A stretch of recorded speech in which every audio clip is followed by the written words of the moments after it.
Hey everybody, welcome to the weekend.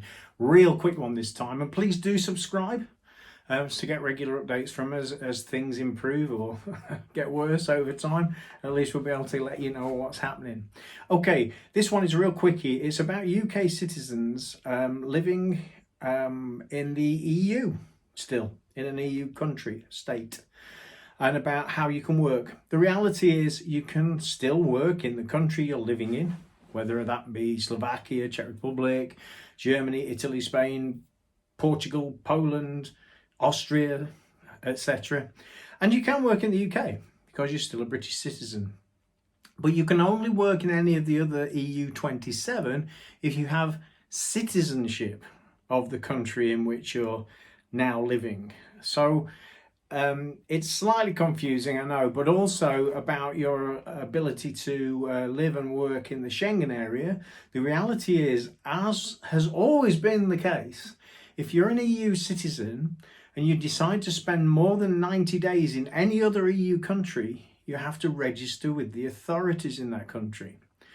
So there is also a limit, even if you're an EU citizen. It's a little confusing, but the deal is, if you're an UK citizen and you do not hold dual citizenship, then you can only work in the UK and the country in which you're now living in the EU.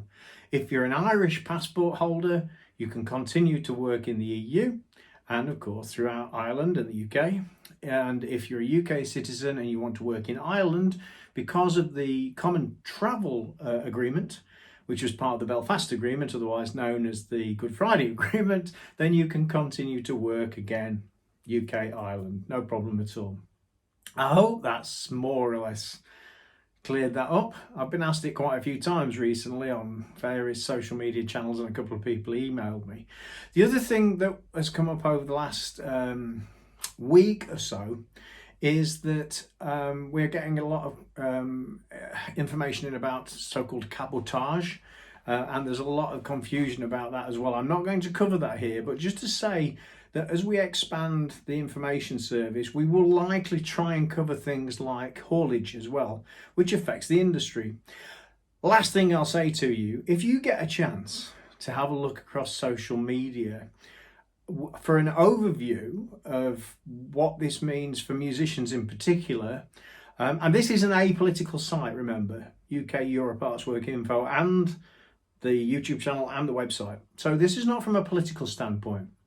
Make of it what you will, but check out Fish from Marillion on one of his social media posts, and he gives a very good overview of what the difficulties now exist for people, for musicians and creatives, etc., working across Europe from the UK.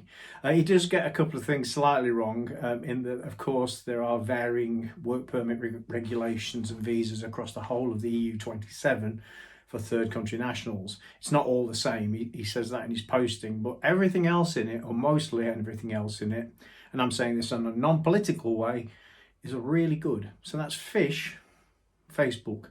It's all over social media at the moment. Anyway, enough said. Have a good weekend. I hope you're all okay. And there'll be more updates next week. Bye for now.